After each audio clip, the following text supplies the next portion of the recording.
Welcome to Truth by Billie Beene. Today's date, January 9, 2026, time in Texas, about 11 a.m. Happy birthday, S. So we've got some things going on in space. No overt flares, but we do have solar wind coming in that'll give us a G1 geomagnetic storm. Small CME Saturday or Sunday, G1 geomagnetic storm. In Alaska, we've had record snow up to 7 feet that is collapsing the roofs on some buildings and sinking boats. And with regard to the geomagnetic storms that can impact GPS, the only nation in the world whose missiles are not affected by either the presence nor the loss of GPS is the U.S. military, the greatest military in the history of the world, whose missiles do not use GPS but are intelligent. So that's going on. Some of the things we'll cover today. President Trump is planning next military hits on another land area, possibly Mexico. What's going on in Portland, Oregon, and Minnesota with regard to ICE and the CCP? And we have Iran now slaughtering its citizens in its streets. And an order has been given by the not President Zelensky of Ukraine for Ukraine citizens to evac Kiev, their capital city. So let's get started. We also have this coming out from an intel source that last night, January 8, the U.S. Post Office put out an emergency message to all U.S. Post Office workers. That's both full-time employees and contract individuals who deliver mail. Emergency message. So, beginning immediately, the Post Office workers are to carry this essential worker letter notice from the Post Office that came out last night, and be sure they have their Post Office ID.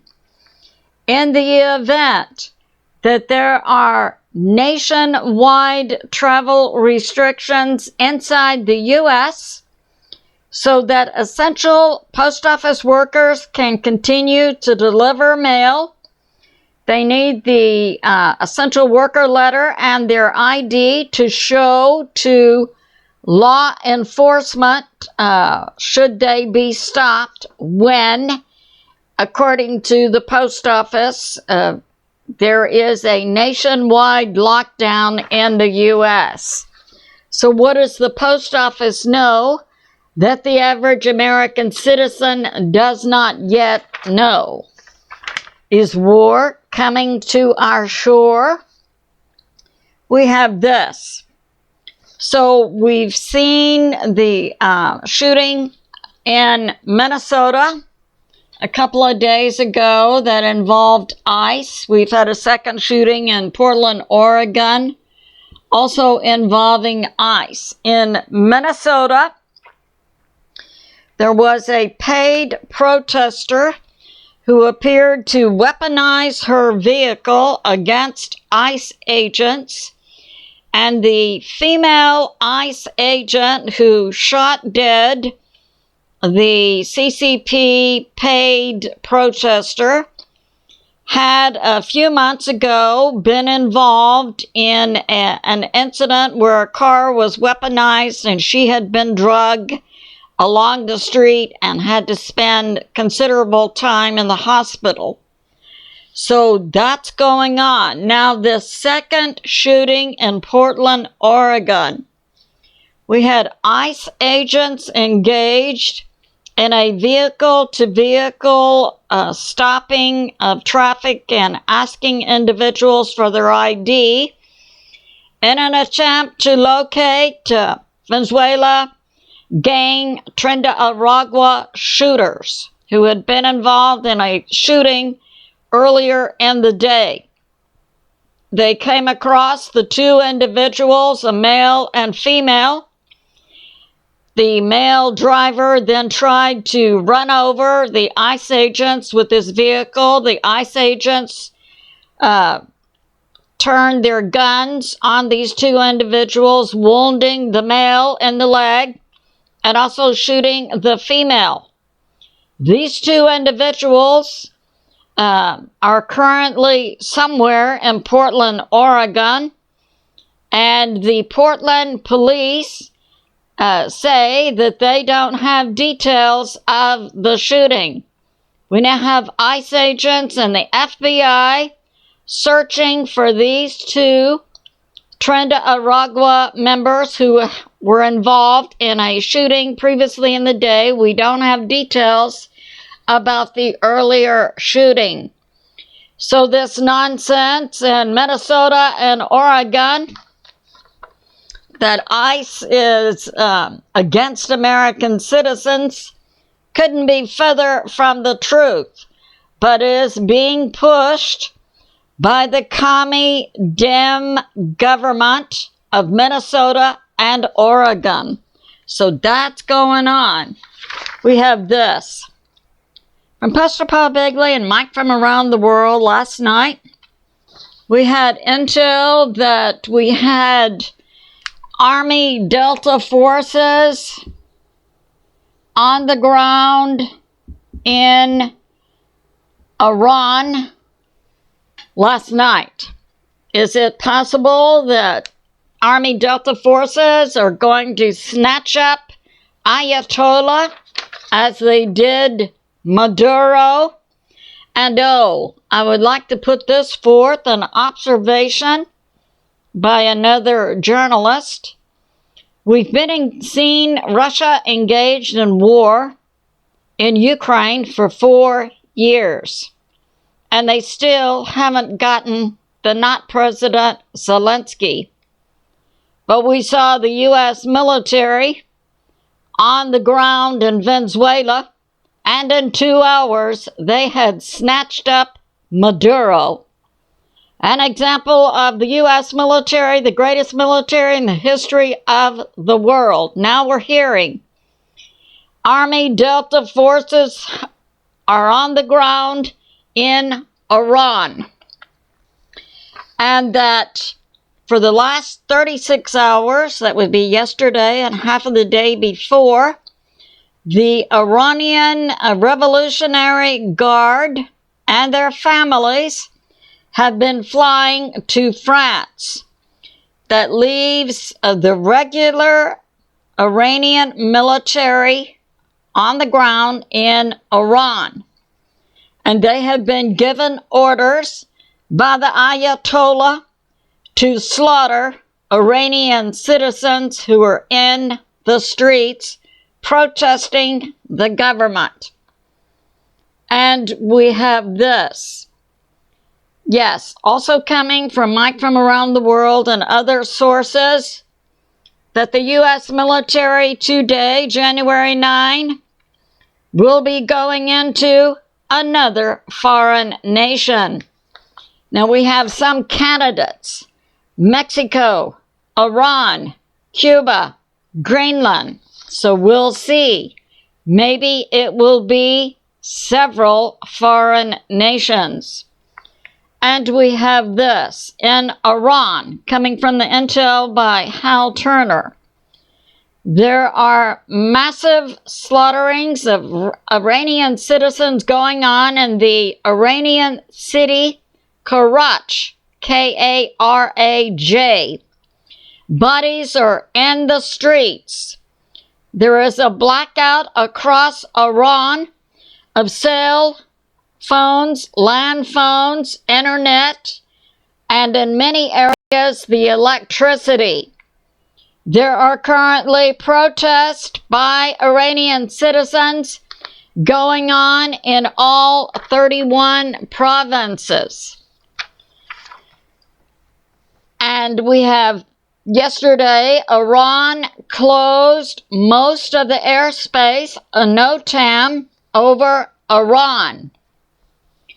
It was unknown yesterday whether Iran closing airspace had to do with the riots that continue to go on by its citizens.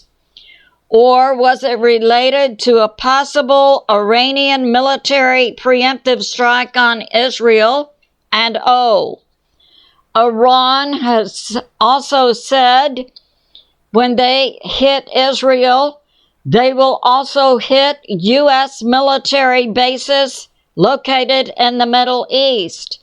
We have them in many locations, including Syria, Jordan, Qatar, plus. And we have this from New York Prepper, that Russia evacuated the Russian embassy in Iran yesterday. And we have this. There are protests going on in 31 provinces in Iran, that's like their states, in 153 cities. Hundreds of thousands of Iranian citizens are in their streets protesting. The Iranian government has given orders to the regular Iranian military, shoot dead the Iranian citizens in the street and show them no mercy. And we have this. President Trump in an interview with Fox News yesterday.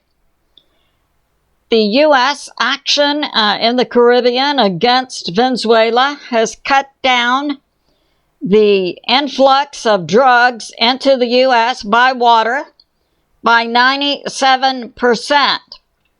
It is now time for the U.S. to begin making hits on land, which it's being put forth by President Trump, would be in Mexico. So that ties directly into the U.S. Post Office putting forth information about a nationwide lockdown in the U.S. And we also had last night Russia launching a medium ICBM, Oreshnik, in retaliation for Ukraine's attempted assassination of President Putin at one of his homes last week.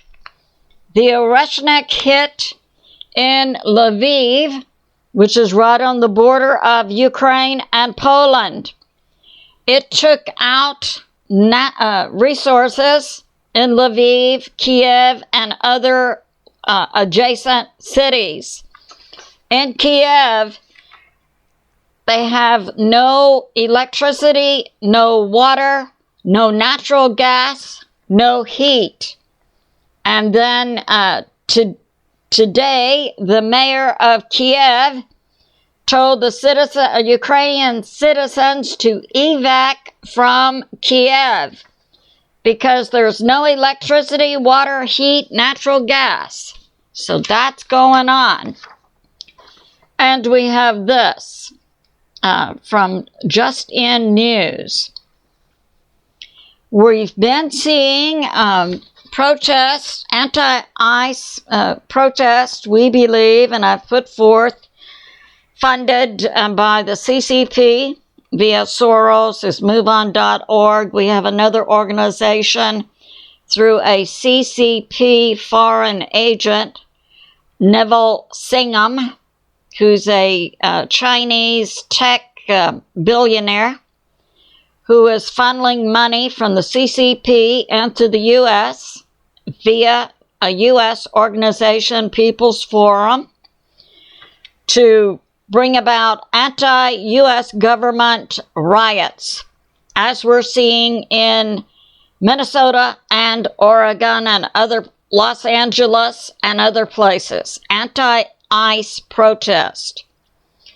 Now, this Neville Singham has been subpoenaed by Congress, the House, because he failed to register as a foreign agent, and the DOJ, FBI, CIA have the information that Neville Singham is operating as a foreign agent for the CCP in the U.S. And he's currently, so he's been subpoenaed by Congress and the DOJ, and he's being currently investigated by the FBI. And his primary focus through the People's Forum organization is to call for revolution in the U.S. So we see Neville Singham, agent for CCP, failing to register as a foreign agent, fomenting revolution in the U.S. We have this from Judge Napolitano's recent interview of Colonel Wilkerson, that Russia has taken control of 12 U.S. ships. We have no details about this. We do know today the U.S. military has taken control of a fifth, a Russian oil tanker in the Caribbean or in the Atlantic. We also don't have details on that yet. So we had last night Russia hitting Ukraine with an Oreshnik ICBM hypersonic missile that cannot be tracked with radar, and it's very hard to stop one. I understand a juiced up version of the U.S. military air defense system Patriot comes the closest to stopping a hypersonic missile. So that's going on. It's good to be in prayer for America, President Trump, the U.S. military, and world peace. I love you, and I'll see you soon.